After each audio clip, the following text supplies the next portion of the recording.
ailədə mütləq güzəştələməyi bacarmalısan. Məğlub olmağı hədəf üzəriyə götürməlisən. Ailədə qalib olmamalıdır. Ailə məğlubların birliyidir. Bax, övladını sevirsən. Niyə?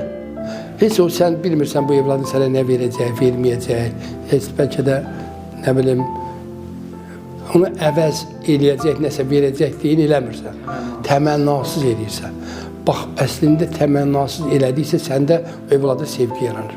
Yəni, ailədə də fədakarlıq elədiksə, yəni yoldaşa güzəştirirsən, biraz dala çəkilirsən. Yoldaşın da sənə baxır, biraz dala çəkilir. Və yavaş-yavaş ortaq bir mövqe yaradırsınız.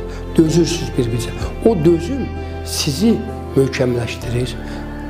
Axı, sən itki vermirsən biraz, 1 il qabaq, 6 ay qabaq, 3 gün qabaq. O itkilər fədakarlıqdır. O fədakarlıq necə evladıya verirsən, ailənin xətrinə, evladının xətrinə, gələcəyin xətrinə, ailə müqəddəsdir sözü orada yaranır. Sən əgər heç bir baş kəsmə, qan tökmə, mübarizə aparma, elə hər şey əla olsun, sonra da bizim ailəmiz var deyə, yox. Ailədə mütləq güzəştələməyi bacarmalısan. Məğlub olmağı hədəf üzəriyə götürməlisən. Ailədə qalib olmamalı. Ailə məğlubların birliyidir.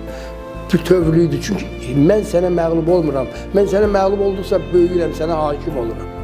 Yəni, bu mübarizə çevrilə, həm də əksilərin vəhdəti və inkişafı. Yəni, əslində bir yerə gəlmək üçündür. Ortaqlaşmaq üçün, bütövləşmək, birləşmək, ayrılmamaq üçündür.